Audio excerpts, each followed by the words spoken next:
नमस्कार। जय तंत्र मंत्र केंद्र में मैं आप सबका हार्दिक स्वागत एवं अभिनंदन करता हूं। मेरे प्रिय भाई बहनों, साधना करिए। मैं साधना बताता हूं, साधना भी बताने की कोशिश करूंगा, लेकिन पहले मैं आपको बता दूं गुरु बनना कितना कठिन है और शिष्य बनना भी कठिन है, लेकिन शिष्य से भी ज़्यादा गुरु बनना कठिन है, जिसके लिए आपको हमारा वीडियो अंत तक देखना पड़ेगा। यदि आपने हमारा चैनल अभी तक सब्सक्राइब नहीं किया है तो लाल वाली बटन दबाओ और घंटी बजा दो। कोई शुल्क एवं चार्ज नहीं कटेगा। आप हमारे वीडियो को फेसबुक पर, व्हाट्सएप पर, ट्विटर अकाउंट के माध्यम से और इंस्टाग्राम पर अधिक से अधिक शेयर करें।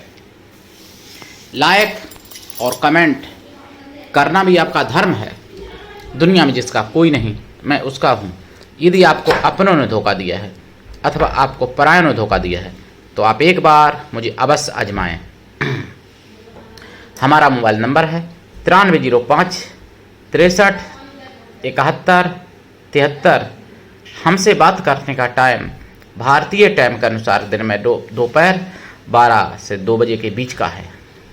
यदि आप सच्चा, पवित्र, निस्वार्थ दिव्य प्रेम पाना चाहते हैं अथवा देना चाहते हैं तो आपका स्थान मेरे लिए मेरे प्राणों से भी करोड़ों गुना ऊपर है।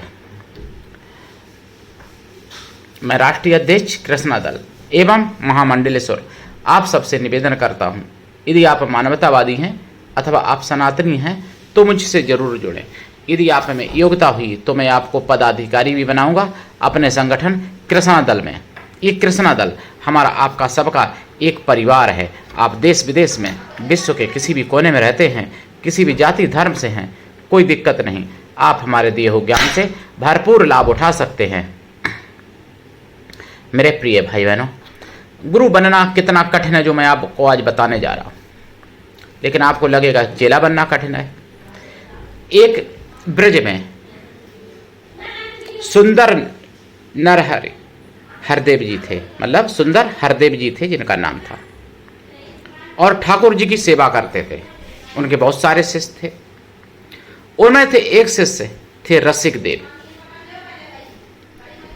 जो गुरु के प्रति बहुत श्रद्धा रखते थे, बहुत भक्ति रखते थे, और राधा रानी और कृष्ण के प्रति भी बहुत शक्ति, मतलब बहुत भक्ति रखते थे, और उनकी शक्ति भी उनमें समाहित थी।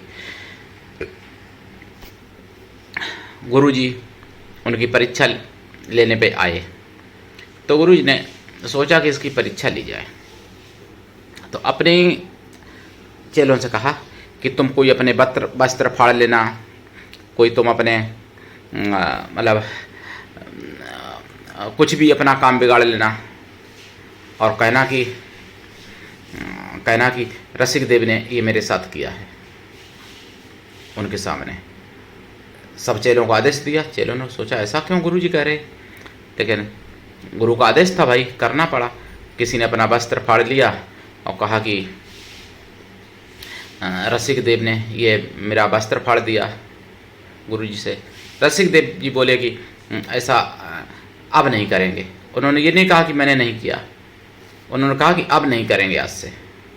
दूसरे दिन फिर किसी दूसरे चेला ने कुछ काम बिगाड़ दिया। तीसरे दिन फिर तीसरे चेला ने काम बिगाड़ दिया, तो रसिक देव ने कहा कि अब नहीं करेंगे। दूसरे दिन भी, तीसरे दिन भी कहा कि अब नहीं करेंगे। फिर उसके बाद में कई चेलों ने फिर कहा कि देखो मेरे वस्त्र फाड़ दिए, मुझे मारा है किसी ने कहा। तो रसिक देव ने कहा कि ये तो वास्तव में हमसे अपराध हो रहा है क्या, ऐसा तो नहीं कि हम अपराध कर रहे हों अनजाने में कहीं। तो रसिक देव एक दिन दोनों हाथ करे ऊपर कोने में खड़े रहे। उन्होंने कहा आज हम कुछ करेंगे ही नहीं तो अपराध हमसे कैसे होगा, और भगवान का नाम जपते रहे, गुरु के प्रति श्रद्धा थी। लेकिन फिर भाई शाम को फिर कई चेला आकर के कहने लगे, क्योंकि गुरु जी कहलवा रहे थे कि उनके सामने कहो आकर के, गुरु जी कहलवा रहे थे तो गुरु जी डांट रहे थे उनको, रसिक देव को। तो फिर उन्होंने कहा करके कि देखो आज मेरे कई वस्त्र फाड़ दिए, किसी ने कहा मुझे मारा, किसी ने कहा मेरा मटका फोड़ दिया चेलों ने। तो रसिक देव को फिर डांटा गुरु जी ने बहुत, और कहा कि तू बहुत उत्पात मचाता है, बहुत उड़नता करता है। अब एक काम कर, मेरा आदेश है कि तू तुरंत अभी मेरे आश्रम से निकल जा। तो रसिक देव रो पड़े। रसिक देव ने कहा, गुरुजी प्रिया और प्रीतम के दर्शन 1% अगर ना हो तो चल सकता, लेकिन आपके बगैर मैं रह नहीं सकता। आपको मैं इतना मानता हूँ कि आपके बगैर मैं जीवित नहीं रह सकता, और आप मुझे आश्रम से कृपा करके ना निकालें तो ज़्यादा अच्छा रहता। ऐसा दंड ना दें, आप यहीं मुझे दंड दें आश्रम में, आश्रम के बाहर ना निकालें। यहाँ मुझे चाहे मृत्यु दंड दे दें, मुझे वो भी स्वीकार होगा। तो गुरुजी ने कहा कि नहीं, तुझे अभी इसी समय शाम को ही आश्रम छोड़ना है। रसिक देव ने कहा, गुरुजी अब दोबारा नहीं कहना पड़ेगा आपको। और बस गुरुजी के चढ़ रज की पोटली ली, यानी पैरों की रज ली, गुरुजी के पैर छुए, पैरों की रज ली, पोटली बांधी और निकल आए। यमुना किनारे आ गए रसिक देव जी। यमुना किनारे आके इतना रोए, बहुत रोए रसिक देव, और बोले कि हमने कोई अपराध पता नहीं हमसे होता था, हमने कोई मन में आए कि अपराध नहीं हम करते थे, फिर भी अपराध होता था हमसे। तब तो गुरुजी कहते थे, अपने से ज़्यादा गुरु पर विश्वास, सोचते थे कि गुरुजी झूठ नहीं मेरे बोल सकते, हमसे अपराध होता था तभी तो गुरुजी ने मुझे निकाला है। लेकिन जमुना जी पे बहुत रोए। लेकिन इनकी ख्याति प्रसिद्ध थी, बहुत ज़्यादा ख्याति इनकी फैली हुई थी। कुछ लोग आते जाते थे इनके पास, बहुत लोग आते जाते थे, घेरा लगाते रहते थे। एक व्यक्ति को उन्होंने पकड़ा और कहा कि ऐसा करो, गुरुजी से तुम वस्त्र ले लिया करो धुलने के नाम से, अब वो मुझे दे दिया करना और मैं धुल के तुमको दे दिया करूँगा, तुम मेरे गुरुजी को ये बात मत बताना। तो कि ठीक है। एक व्यक्ति आया, बोला कि गुरुजी वस्त्र आपके मैं धुल दिया करूँगा कल से। गुरुजी ने कहा ठीक है, ऐसी क्या बात, धुल देना। वस्त्र चुपचाप ले जाया करें वो, और रसिक देव को दे दिए करें रोज। और रसिक देव जी धो के वस्त्र खूब अच्छे से सेंट टेंट लगा के और दे दिया करें चुपचाप उन और ऐसे ही नहीं, पहले वस्त्र उनके जो पहुँचे हैं गुरु जी के, तो उन वस्त्रों से खूब लिपट के रोए रसिक देव जी, और रोजाना करते थे, खूब लिपट के रोए उन वस्त्रों से। उन वस्त्रों को पुचकार हैं, उन वस्त्रों के माथे से लगाएं, सिर पर रखें उन वस्त्रों को, और खूब अच्छे से उनको चिपट कर रोएं वस्त्रों को माथे से लगा लगा के, हृदय से लगा लगा के, और फिर उसके बाद हम धुलें अच्छे से और इतर का फोआ हुआ मार के और दे दिया करें उस व्यक्ति, और वो व्यक्ति गुरुजी तक पहुंचा दिया करे। गुरुजी ने सोचा, 2-4 दिन हो गए कि गुरुजी ने कहा कि अचानक राधा कृष्ण के चरणों में मेरा प्रेम कैसे ज़्यादा बढ़ रहा है। अचानक प्रेम तो बहुत था ही पहले से, लेकिन अचानक अभी 2-4 दिन में कैसे प्रेम बढ़ रहा है। तो वस्त्र धुलने वाला लाया, धुल के उन्होंने पकड़ा कि ये बताओ भाई, क्योंकि रस उनको संदेह कुछ हुआ। उन्होंने कहा ये बताओ, ये वस्त्र तुम धुलते हो, कौन धुलता है? कि जी, तो कि सत्य बताना, नहीं तो तुम्हारा सर्वनाश कर दूंगा, मैं श्राप दे दूंगा तुमको, इसलिए सत्य बताओ, ये वस्त्र तुम धुलते हो? वो डर गया आदमी। उसने कहा कि गुरुजी माफ़ करना, रसिक देव जी आपके प्यारे शिष्य, परम शिष्य, उन्होंने वस्त्र मुझसे कहा था कि ऐसे ऐसे ला के दे दिया करो और मैं धुल दिया करूँगा, अपना नाम रख देना, तो मैं उन्हीं को दे देता हूँ और वही धुल के आप तक पहुँचा देते हैं। हम मतलब वो धुल के मुझे देते हैं और मैं आप तक पहुँचा देता हूँ। उन्होंने वस्त्र उठाए, उसके मुँह पर मारे चेला के, मतलब उस व्यक्ति के, और कहा कि जाओ रसिक देव को कह देना उसको कि अब जमुना जी यहाँ मतलब वृंदावन छोड़ दे, यानी वृंदावन छोड़ दे। तो फिर भैया रसिक देव के पास वो पहुंचा आदमी और कहा कि गुरुजी ने जान लिया है कि आप वस्त्र धुलते हो, इसलिए वो और रुष्ट हो गए हैं और उन्होंने कहा कि वृंदावन छोड़ दो अभी तुरंत। रसिक देव ने कहा कोई बात नहीं, वृंदावन छोड़ देंगे। रसिक देव मथुरा चले आए। मथुरा में भी लोग आने जाने लगे। अब मथुरा में उनके पास चढ़ावा भी आने जाने लगा, भाई चढ़ावा भी आने लगा, क्योंकि संतों को लोग अच्छे संतों को देते ही थे पहले। तो अब वो इकट्ठा करें, और एक उन्होंने सेठ पकड़ा मथुरा का, सभी लोग आते जाते थे। सेठ से कहा कि ये दान मेरे गुरु जी के पास पहुंचा देना और मेरा नाम मत रखना, आप अपना नाम रखना और कहना ये ठाकुर जी के उत्सव के लिए हैं। तो सेठ ने वही काम किया, गुरु जी के पास पहुंचा दिया और कहा कि ये ठाकुर जी के उत्सव के लिए हैं। अब तो हर महीना होने लगा दान, 1 महीने में जितना इकट्ठा हो पहुंचा दें। गुरु जी ने सोचा कि ये कौन सा सेठ कितना दानी है जो 1 महीना में 1 बार दान करता है। सेठ तो 1 साल दान करते हैं, 10 साल गाते हैं, और ये तो हर महीना दान करता है।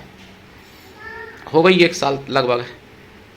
गुरु जी ने पकड़ा सेठ को, कहा कि ये इधर बताओ पहले सेठ, तुम बहुत दानदाता हो, ये पैसा कहाँ से इतना लाते हो तुम? ये पैसा क्या तुम्हारा है? उन्होंने कहा जी। उन्होंने कहा सत्य बताना, नहीं तो तुम्हारा सर्वनाश कर दूंगा मैं, तुम्हारा सर्वनाश हो जाएगा, श्राप दे दूंगा और तुम कभी आगे नहीं बढ़ पाओगे, सब खत्म हो जाएगा, इसलिए सत्य बता दो।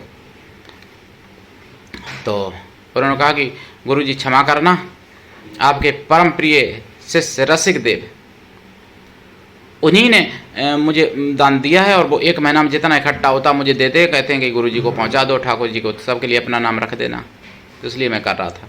उन्होंने वो थाल लिया और उसके मुंह पर मारा सेठ के, और कहा कि भाग जा, उसकी चर्चा मत करना मेरे सामने, और दोबारा सुन ले, रसिक देव से कहना उससे कि ये मथुरा भी छोड़ दे, ब्रज छोड़ दे, ब्रज के बाहर चला जाए, ये गुरु जी का आदेश है। तो भैया सेठ आया, माफ़ी मांगी और कहा कि रसिक देव मुझे क्षमा करें, गुरु जी ने जान लिया कि आप ही दान देते हो, इसलिए अब आपसे रुष्ट हो गए, आपसे ब्रज से बाहर जाने के लिए आदेश दे दिया है। रसिक देव बहुत रोए, कहा कि गुरु जी ने अपने चरणों से अलग किया, फिर जमुना जी पे मैं रहता था, वृंदावन से अलग किया, अब ब्रज से भी आदेश दे रहे हैं छोड़ने का। बहुत रोए रसिक देव, और रोते रोते चले आए अपनी जन्मभूमि पे बुंदेलखंड, वहीं रहने लगे और वहीं अपना पूजा पाठ करने लगे। अब दान भी नहीं पहुंचता गुरु जी के पास, गुरु जी के वस्त्र भी नहीं धुल पाते थे, गुरु जी के पास दान भी नहीं पहुंचता था। अब किसी प्रकार से गुरु जी की सेवा नहीं कर पाते थे। पहले तो सोचे कि वस्त्र धुल के चलो अनजाने में सेवा करेंगे, वो भी छीन ली गई, फिर धन दे के सेवा करेंगे, वो भी छीन ली गई सेवा। अब वो किसी प्रकार से सेवा नहीं कर पाते, बस गुरु जी का यानी मानसिक पूजन करते, मानसिक उनका याद करते, मानसिक ध्यान हमेशा करते गुरु जी का अपने, और मानसिक उनका जप करते थे, और जो उन्होंने राधा रानी का यानी राधा कृष्ण का मंत्र जो उनसे प्राप्त था वो जपते थे गुरु जी। तो ये सब करते थे रसिक देव। अब आपको बता दूं, जब ऐसा हुआ तो एक दिन सूचना मिली कि रसिक देव कहीं मतलब आ रहे हैं इधर। तो उनके जानने वाले लोगों ने कहा जाके रसिक देव को सूचना मिली कि तुम्हारे गुरुजी आ रहे हैं, रसिक देव से कहा जाके जानने वालों ने। तो रसिक देव खुशी बहुत हुए लेकिन बहुत रोए। फिर उन्होंने कहा कि गुरुजी आ रहे हैं, देखो गुरुजी भ्रमण कर रहे हैं, दर्शन कर लो।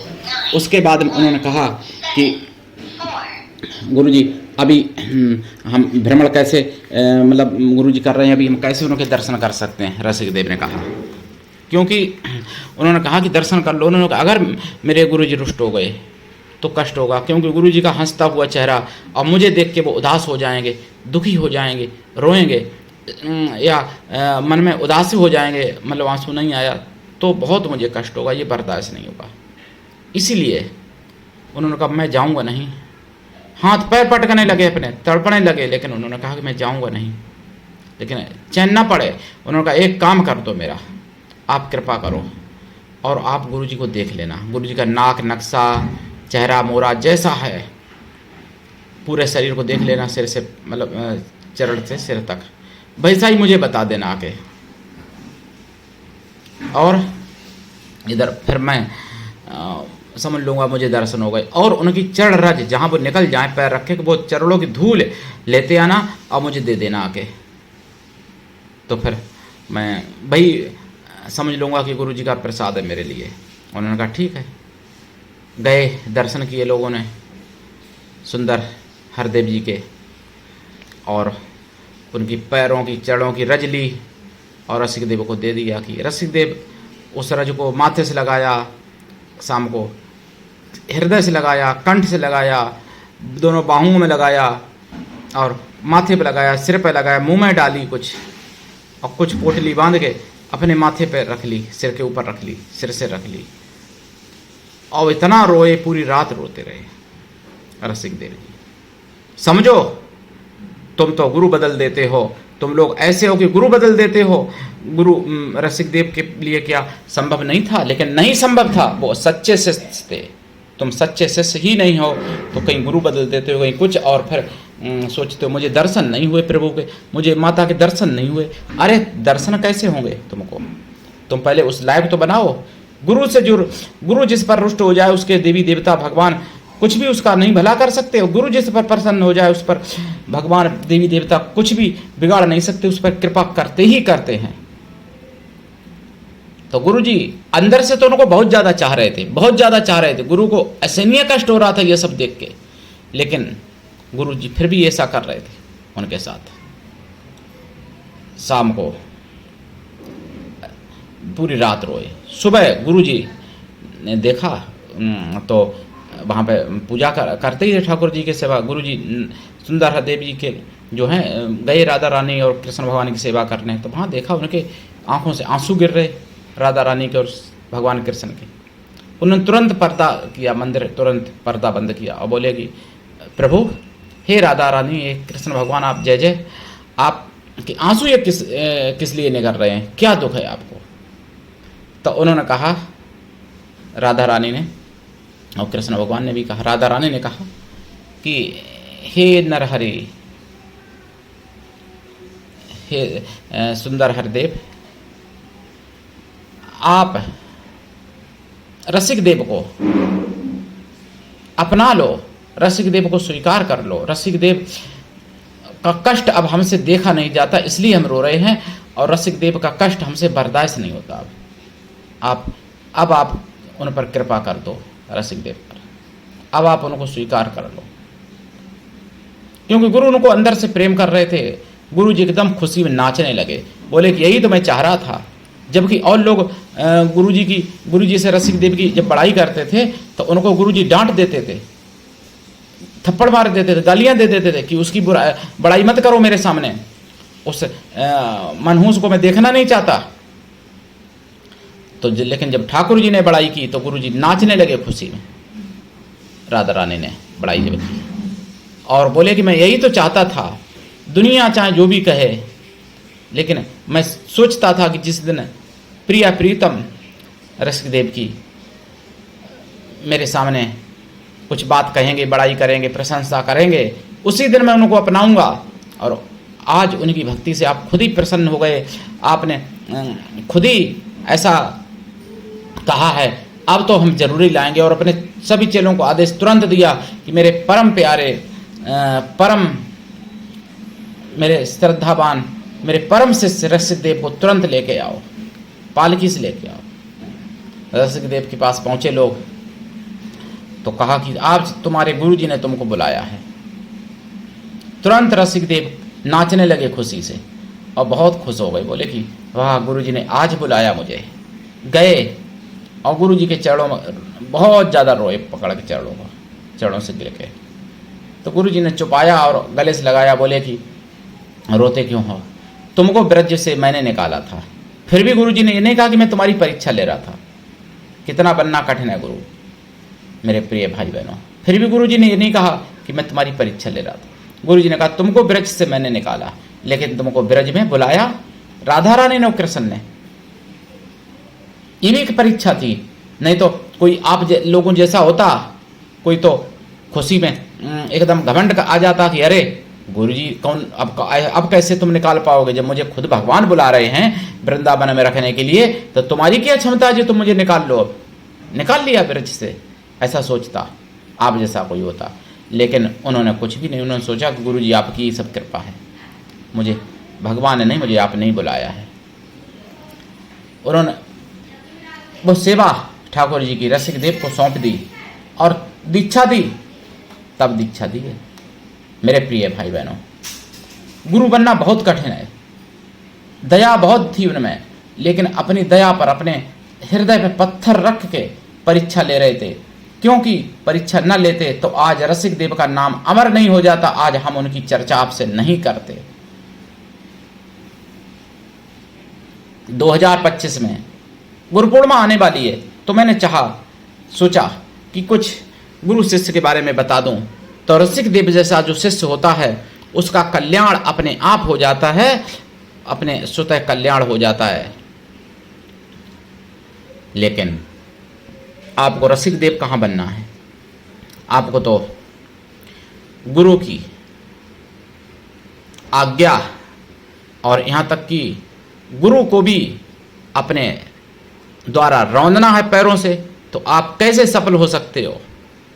ऐसे से कई शिष्य हुए जिन्होंने अपनी हजार रानियां, 10-10 हजार बेटे बेटियां गुरु के लिए कुर्बान कर दिए, गुरु को समर्पित कर दिए। और तुम्हारे तो अगर 2 बेटा भी हों, गुरु को तुम एक भी नहीं दे सकते हो। अगर तुम्हारे 2 बेटियां हों, 3 बेटियां हों, तुम गुरु को एक नहीं दे सकते हो, तो कैसे भला होगा तुम्हारा? कैसे कल्याण चाहते हो? और वो भी जो सच्चा गुरु होगा तुम्हारे बेटी बेटी का दुरुपयोग थोड़ी करेगा। जैसा बांग्लादेश में हुआ है, मैं आपको बता दूं, अगर यही होगा तुम्हारे साथ, गुरु नहीं करेगा, वो करेंगे जिहादी। धीरज धारण करो। बांग्लादेश में जो हुआ भाई, तुम्हारी बेटी के साथ होगा, तुम्हारी बहन, तुम्हारी पत्नी, तुम्हारी माँ के साथ होगा, तुम देखते रहोगे। बांग्लादेश में हुआ है, मैंने सुना है सुदर्शन चैनल पर, 29 तारीख को सुना है, 29 जून को सुना है और जनमत में सुना है। बांग्लादेश में एक हिंदू परिवार के घर में जबरदस्ती मुस्लिम घुस गए जिहादी, और 25 साल की एक बहन मैके आई थी, उसके साथ गैंग रेप किया, और गैंग रेप से भी मन नहीं भरा, उसका गैंग रेप करते हुए वीडियो बनाया और उसका वीडियो यूट्यूब पर डाला, फेसबुक पर डाला, इंस्टाग्राम पर डाला, व्हाट्सएप पे सब जगह भेजा। यही होगा तुम्हारी बेटियों के साथ, बहनों के साथ। तुम्हारी यही औकात बची है हिंदुओं, अगर तुम नहीं जागते हो तो।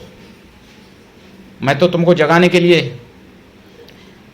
भरपूर प्रयास कर रहा हूं, लेकिन जो सोया है उसको जगाया जा सकता है, लेकिन जो सोने का नाटक करे उसको नहीं जगाया जा सकता।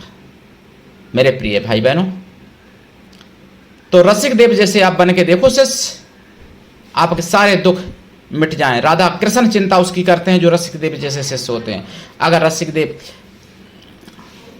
सोचते कि गुरुजी मुझे इतना कष्ट क्यों दे रहे हैं, जब आश्रम से निकाला था तभी रुष्ट हो जाते अपने गुरुजी से, तो क्या राधा कृष्ण उनकी चिंता करते? उनकी चिंता तो एक प्रेत भी नहीं करता। लेकिन परीक्षा में डटे रहे और स्वयं जगत के स्वामी भगवान कृष्ण, जगत स्वामिनी, ब्रह्मांड की स्वामिनी भगवती राधा ने चिंता की और रोए। राधा कृष्ण केवल चिंता ही नहीं की, रोए उनके दुखों पर। क्यों रोए? कि वो गुरुभक्त थे रसिक देव। मेरे प्रिय भाई बहनों, समझो और जाग जाओ और साधनाएं करो। मैं साधनाएं करवाता हूं, लेकिन साधना करने लायक बने रहो, मैं ये कहता हूं। मेरे प्रिय भाई बहनों, करिए साधना और उठाइए लाभ। और आप सबका चैनल है, अपना चैनल समझ के इसको आगे बढ़ाइए, जन जन तक पहुंचाइए। सनातन धर्म की आवाज़ें जागते रहिए और सबको जगाइए। आज के लिए इतना ही, धन्यवाद। जय श्री राम, जय राधे श्याम, हर हर महादेव, वंदे मातरम, जय सनातन, जय हिंदू राष्ट्र।